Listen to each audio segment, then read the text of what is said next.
今日はナイトなドライブからお届け。綺麗すぎだろ。無加工でこの美しさたまらんわ。もちろん日中も綺麗でさすが 4K。 いやいや前だけじゃないぜ。リアカメラまで 4K ってマジかよ。マジだよ。フロントはもちろんリア車内まで3カメラあるの。これやってんな。3カメラ搭載の超反則級ドラレコ使ってみた。いや皆さんこんにちは、七草です。今日の製品はこちら。セブンティーマイさんからものすごくハイスペックなドラレコが登場しましたので、これを今日は使っていきます。なんか内側にもカメラついてるね。リアカメラも 4K だってよ。これは早く試すしかない。セブンティーマイさんは以前新製品の発表会に招待していただいたり、日頃いろいろな企業様とお話しする機会はあるんですが、対応がねめちゃくちゃしっかりしてるんですよ。そうそう、この時出た製品がこちらなんですが、人気モデルで結構見ていただいてるので、気になる方は概要欄から見てください。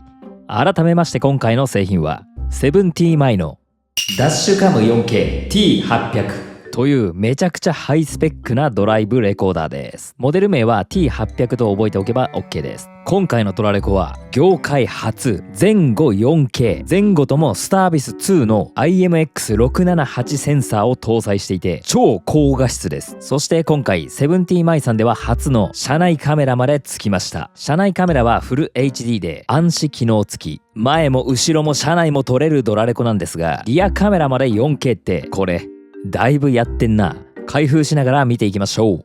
3カメラのハイスペックなドラレコ、そのハイスペックって詳細はどうなんだいっていうことでまとめてみました。はいドン。見づらいな。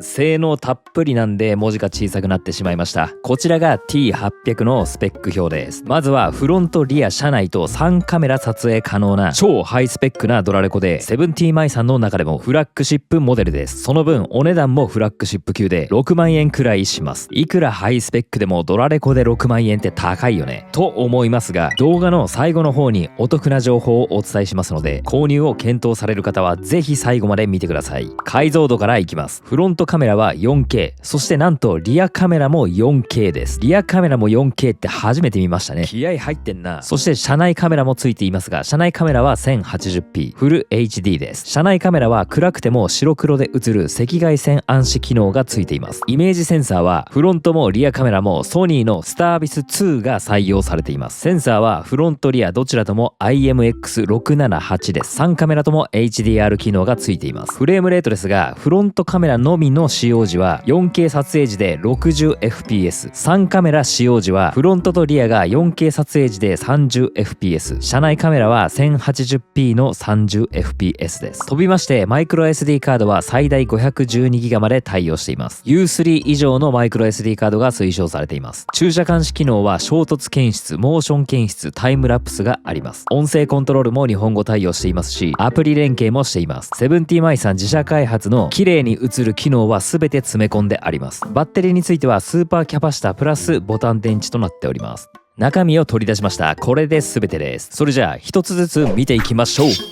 まずは本体から。フロントカメラと車内カメラ、ディスプレイが一体型となっています。ベースとしては以前紹介した A810 と同じような形をしていて、今回の T800 は本体の部分に加えて車内カメラ分が横に出ているような形です。一目で車内カメラがついたんだなってわかります。本体には4つの物理ボタンがついていて、このボタンで色々な操作をすることができます。アプリからも操作できますからね。画面は3インチサイズの TFT 液晶。以前のデザインを損なわずに車内カメラが追加されて、セブンティーマイさんの製品だなと一目でわかるデザインですね。上部にはポートが2箇所あって、左側の DC インには USB-C の電源ポート、右側の AV インにはリアカメラのケーブルを接続します。どちらとも USB Type-C です。右側面に行きまして、ここにマイクポートがあります。音声の録音に使います。車内カメラは好きな角度に調整できます。動く範囲ですが、縦にここからここぐらいまで動きます。カメラ自体左右に振ることはできません。その分広角となっています。はい、そしてフロントカメラはこんな感じです。車内カメラの裏側、前から見た時にセブンティーマイのロゴがあって、フロントカメラは真ん中にあります。角度調整もこの範囲でできます。ここに何やら色々書いてありますが、この部分にマウントベースを引っ掛ける形なので設置したら見えなくなります。これがフロントガラスに貼り付けるマウント部なんですが、これをスライドさせて設置するような感じですね。左側面には電源ボタンとその周りにインジケーターのランプがあります。ここはスピーカー、そしてマイクロ SD カードのスロットはここにあります。セブンティマイさんのドラレコには製品にあらかじめマイクロ SD カードが付属されていて、今回の T800 には 512GB のマイクロ SD カードが付いています。前後車内3カメラあるのと、前後は 4K なんでね、録画の容量は大きくなります。今回 T800 は高解像度録画やデータ転送が高速なため、録画のコマ落ちや書き込みエラーを防ぐため UHS スピードクラスは U3 以上のものを使ってください。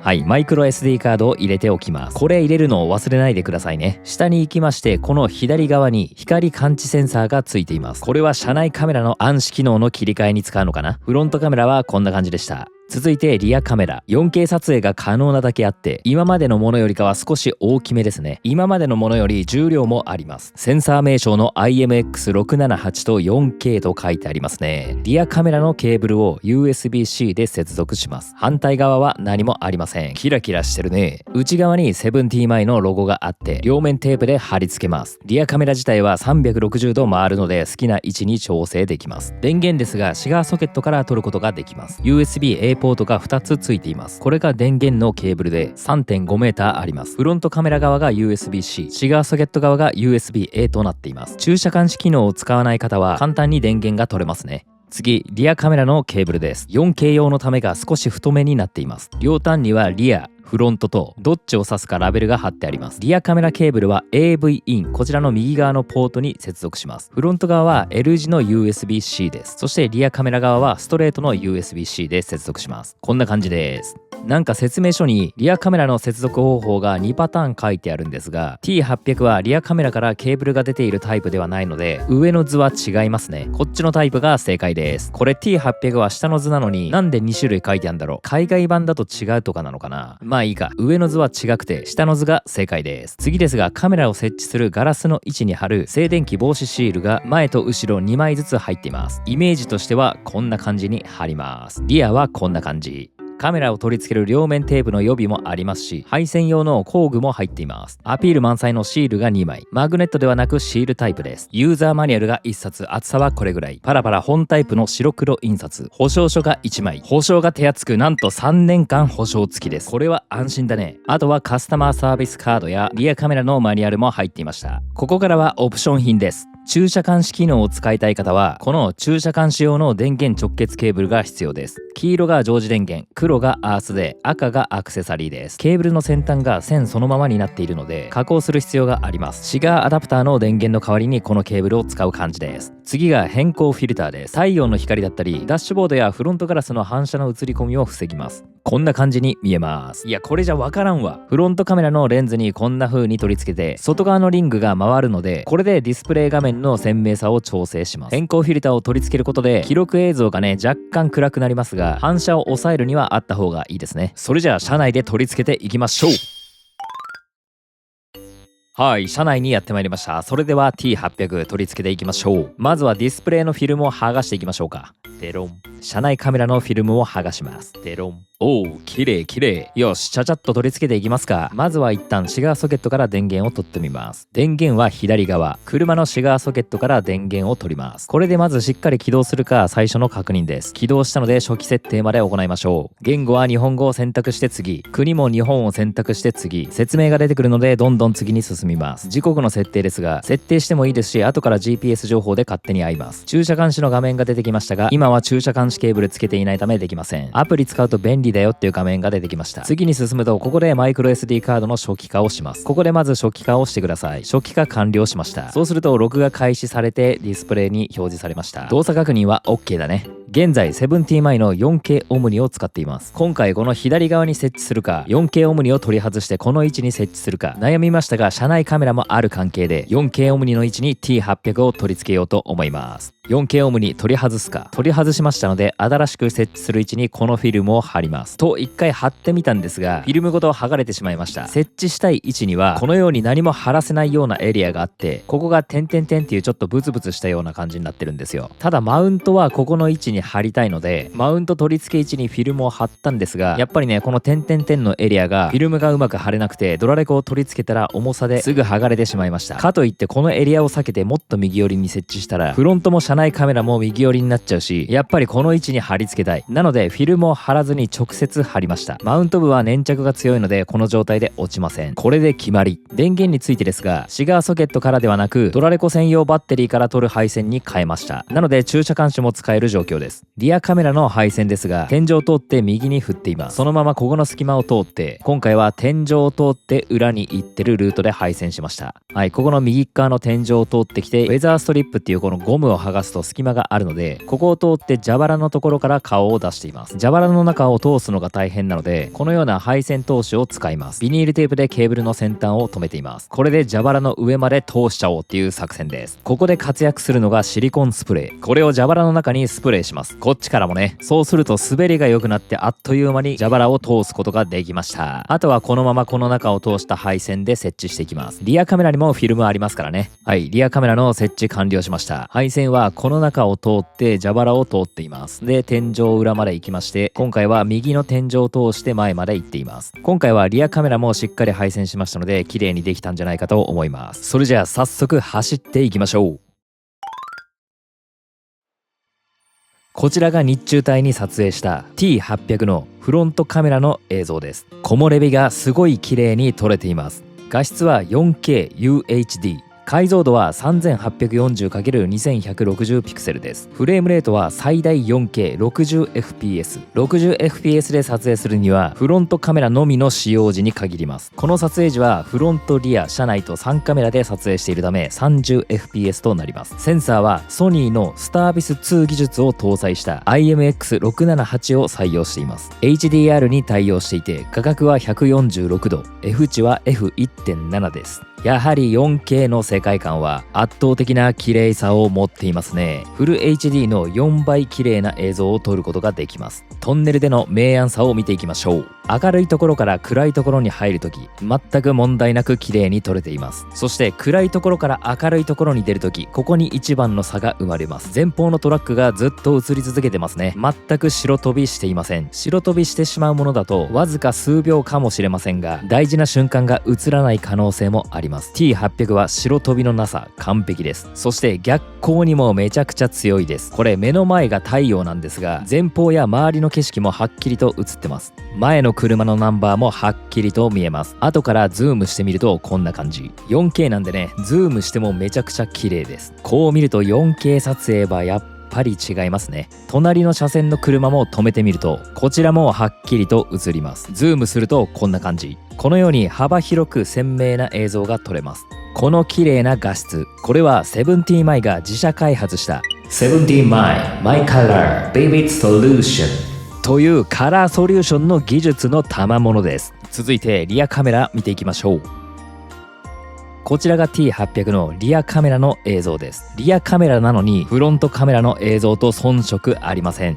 リアカメラ、画質はフロントと同じ 4K UHD、解像度は 3840×2160 ピクセル、フレームレートは 30fps、センサーもフロントと同じソニーのスタービス2技術を搭載した IMX678 を採用しています。 HDR に対応していて、画角は146度、 F 値は F1.7 です。とこのようにね、リアカメラまで 4K なんですよ。さらにリアカメラのセンサーまでフロントと同じソニーのスタービス2技術を搭載したセンサーを使っているというね、これはもうゴリゴリのハイスペックですね。もうちょっと深掘りすると、国産メーカーでも 4K とパッケージで歌っていてもフロントカメラだけが 4K だったり、スタービスが搭載されていてもスタービス2じゃなかったり、スタービス2だったとしてもそれがフロントカメラだけ採用されていたりというか、今まではそれがハイスペックと呼ばれていたドラレコなんですが、この T800 は業界初、前後どちらとも 4K かつ前後どちらともスタービス2技術のセンサーが搭載されているということです。そしてさらに車内カメラもついた計3カメラ。このドラレコははっきり言っても圧倒的ですね。いやー、これは攻めてきてるわ。今後ハイスペックドラレコがこの基準になったら他メーカー含めどのようなスペックの新製品を出してくるかが楽しみです。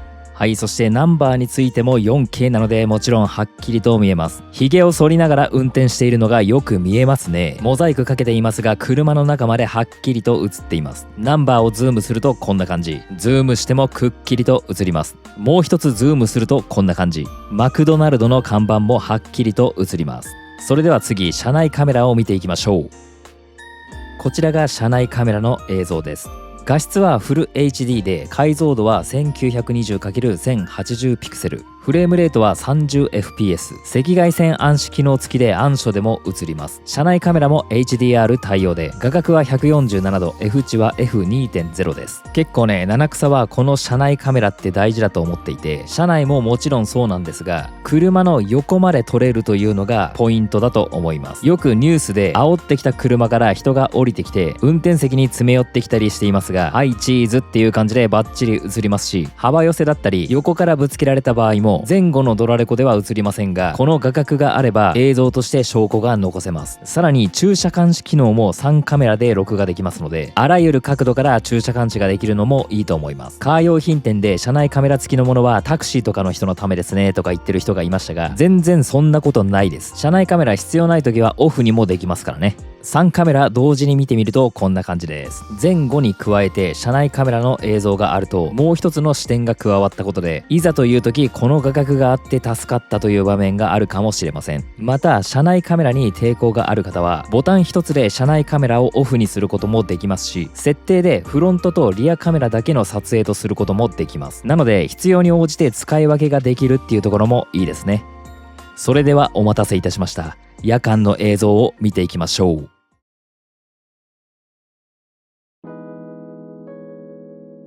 こちらが夜間の映像です。車のテールランプ、対向車のヘッドライト、信号の LED や街の看板すべてが鮮明に映っています。日本で一番有名な交差点を通っていますが、この明るい街のどこに着目しても白飛びや余計なノイズなどが全くなく鮮明に映っています。ものすごく綺麗です。夜間の映像がこれだけ綺麗に撮れるのは17 My Night Hour Vision という夜間映像ソリューション技術によって複雑な照明環境や低光量環境でも鮮明な映像を録画できます。夜間でも前の車のナンバープレートはっきりと見えます。ズームするとこんな感じ。見えすぎですね。ズームしても画質が落ちないのが 4K。 それにしてもこの光の捉え方すごいよな。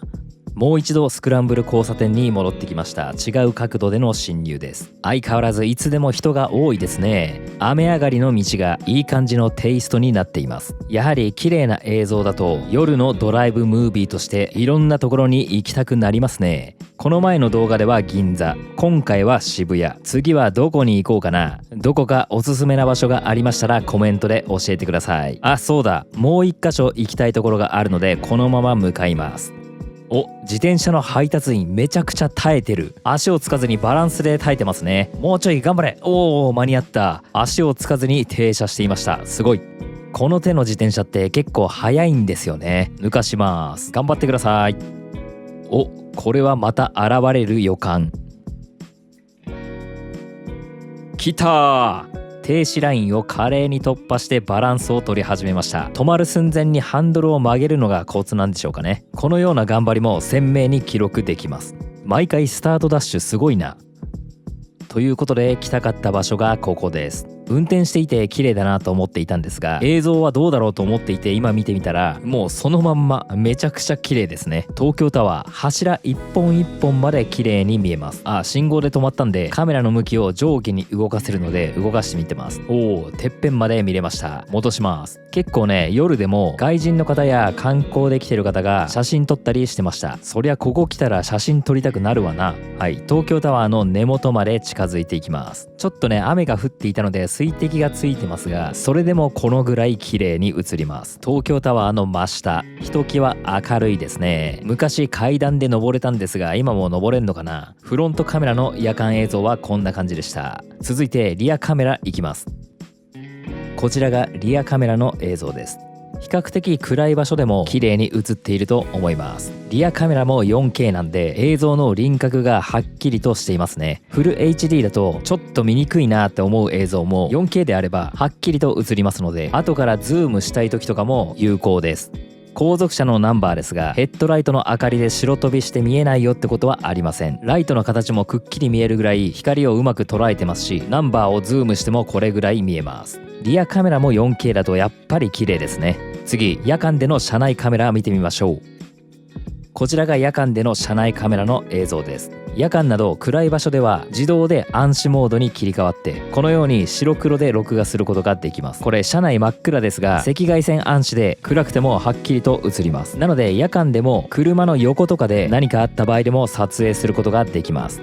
では夜間での3カメラ同時録画の様子を見ていきます。3カメラ録画した時の映像はこのような感じです。車内カメラはまだ明るいところではカラーですが、暗くなったことを検知すると暗視モードに切り替わります。ちなみにですが、録画のデータは MP4 で保存されます。これが地味に嬉しいことで編集が楽なんですよね。編集というか取り込みですね。保存されるデータはフロント、リア、車内と別のフォルダで保存されますので、動画を後から見返すのも楽なんじゃないかなと思います。基本的にはこの3カメラで録画しているので、今ご覧になっている3カメラ分のデータを録画できます。フロントとリアカメラをフル HD に下げることもできるんですが、このドラレコを買うのであれば下げる必要はないですね。フロントもリアも 4K でお使いください。夜間もめちゃくちゃ綺麗です。以上、夜間の映像でした。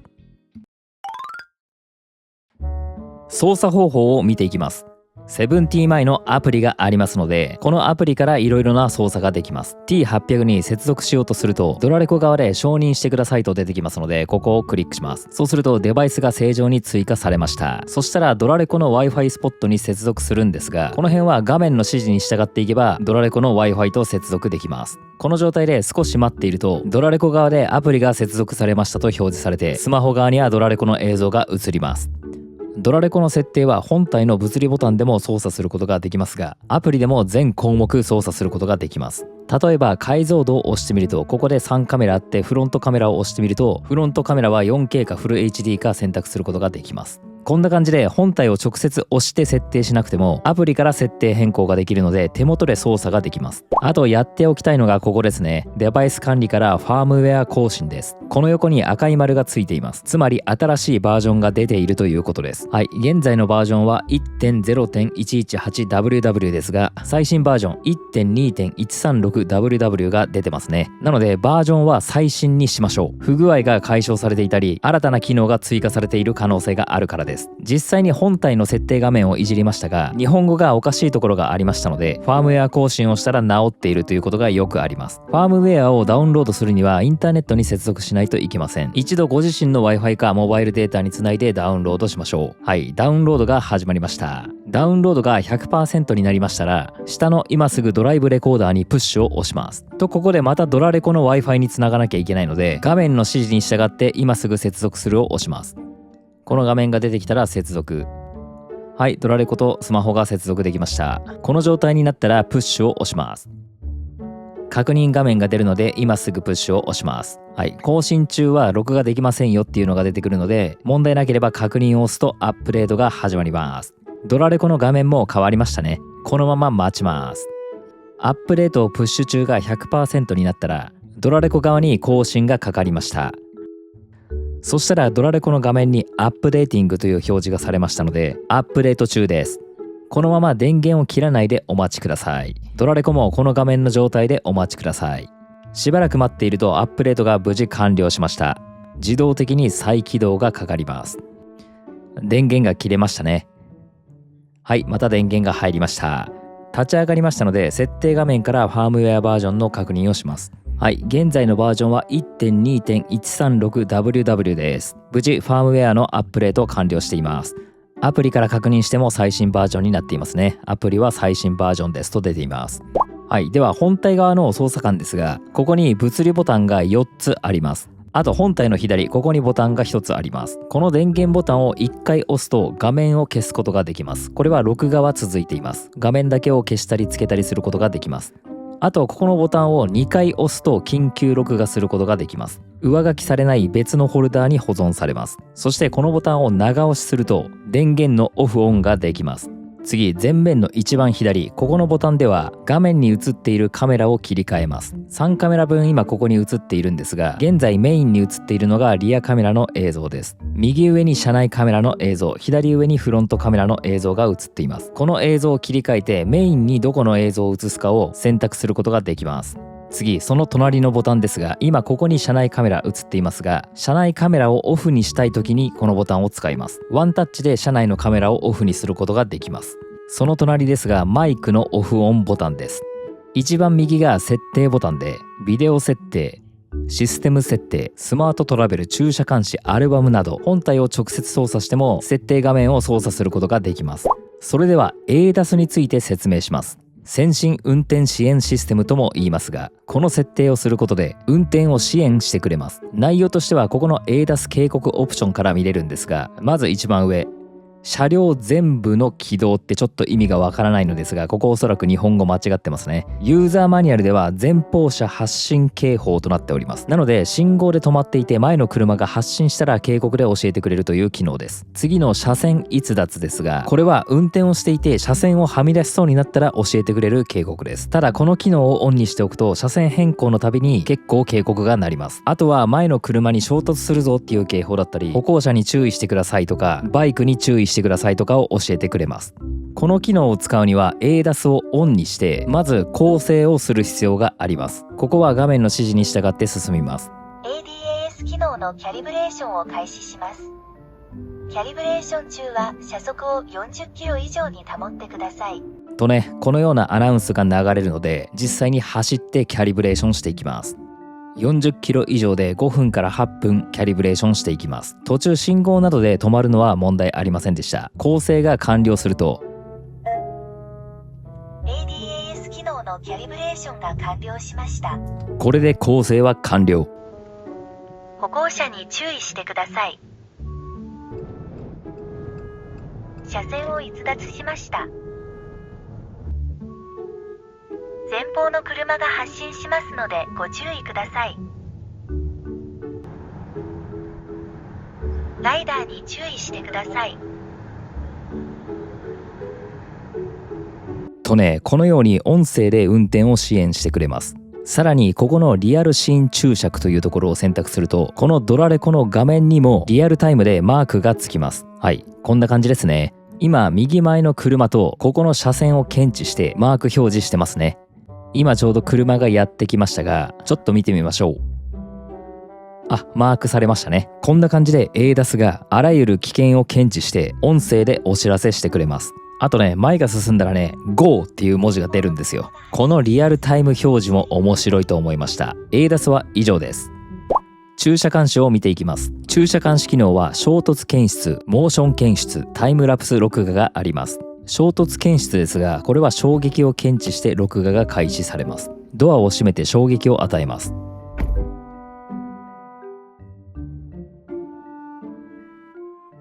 緑のランプがついて駐車監視録画スタートしました。衝撃検知で録画開始したデータはフレームレートがやや落ちます。ただタイムラプスほどは落ちないですね。次にモーション検出で録画したデータがこちらです。やはりフレームレートを若干落とした録画データになります。駐車監視中に何かを検知した場合、車に戻ってきた時の起動時に検知したデータがあるよって教えてくれます。これは親切だね。そしてタイムラプス録画のデータがこちらです。駐車中長時間録画できるように写真をコマ送りしたようなデータです。あとは夜間での暗い場所での駐車監視時、自社開発の70 マイルーミービジョンという夜間の駐車監視に特化した暗闇でも抜群の威力を発揮する技術が搭載されています。続いて音声コントロール見ていきます。声で操作ができます。写真を撮って録画開始して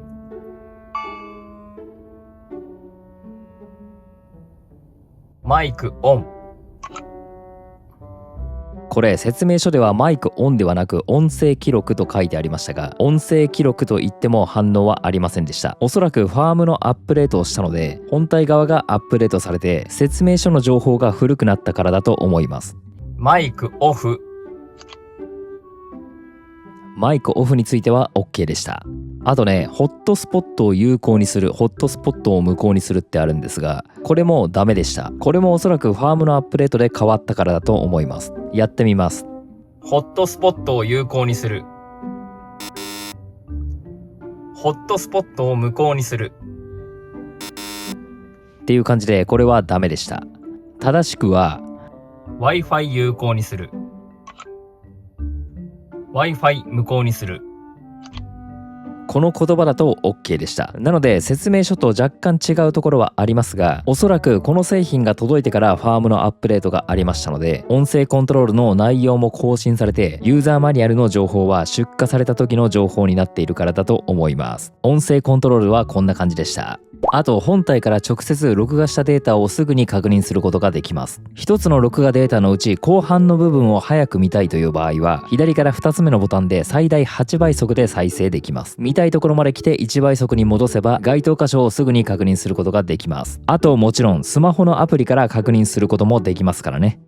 それではそのアプリを見ていきます。録画した映像を見ることができたり、設定の変更がアプリからできるということはすでにお伝えしましたので、その他の機能を紹介します。アプリから録画した映像をダウンロードすると、その録画した映像を位置情報を含めて表示してくれます。なので知らない道で事故に遭ってしまった場合、どこで何が起きたのかを確認することができるんですね。また録画したデータに情報を重ねてこのように表示させることができます。その時の自車の速度や前の車との距離もわかるので、証拠として使える場合もありますし、ただ単に旅の思い出にこのような情報を重ねて楽しむというのもありだと思います。はい、それでは気になる点を言っていきます。まず前提として製品としては大満足です。通常使う分には全く害のないところなんですが、映像の確認時で気になることがありました。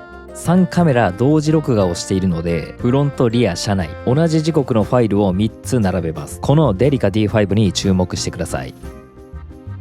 フロントカメラでは今すれ違いました。しかしバックカメラにまだ映りません。少し経って今現れました。ちょっとね時間差があります。もう一度見てみましょう。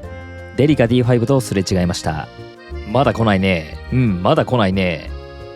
はい、今映りました。こんな感じで3カメラ同時録画した場合、3つのファイルを並べて再生してもフロントとリアと車内で若干のズレがあります。まあこれは3つのファイルを同時に再生しないと気づくことはできないんですが、編集してて同時に再生してもなんかズレてるなと思って気づきました。一番最初の再生位置に合わせてこの時の時刻を見てみると、フロントカメラは56分50秒、この時の車内カメラは56分47秒、さらにリアカメラの時刻は56分45秒、フロントカメラと車内カメラで3秒間、フロントカメラとリアカメラでは5秒間のズレが発生しています。そのため完全クリエイター側の話になってしまいますが、フロントリア車内で同時刻のファイルをこのように若干手直しでズレを合わせる必要がありました。こう3カメラ同時に表示させる場合はね。なのでレビュー映像で映っていた動画は裏でこのような微調整を行っておりました。なので3カメラ分のその時のデータをこう3つ並べた時に3カメラ分ピタッと合うような動画ファイルにしていただくと、いざ証拠動画として3つの動画を同時に再生する時に分かりやすい動画で細かいところまでこだわっているなぁと感じられると思います。気になった点は以上です。それではお得な情報、クーポンがあります。今年最後のお得で24時間の安心をということで、セブンティーマイブラックフライデーセールが始まります。開催期間は11月21日から12月1日まで、今ではなく来週からなんですが、今年最後のビッグセールが来ます。このセールに向けて準備をしておくことでさらにお得に買う方法があります。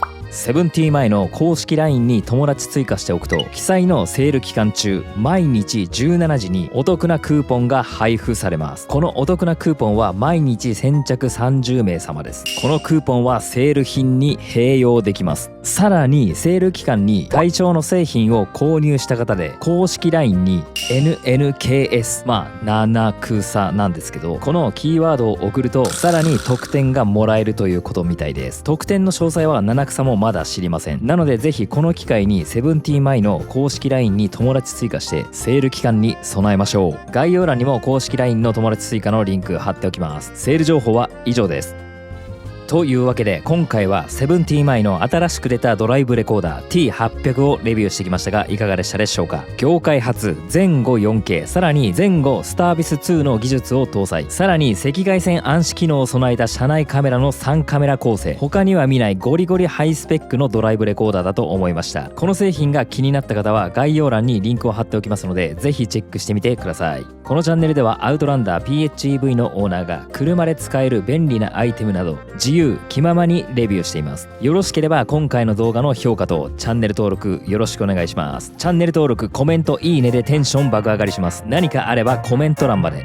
それじゃあ今日はこの辺で See you again!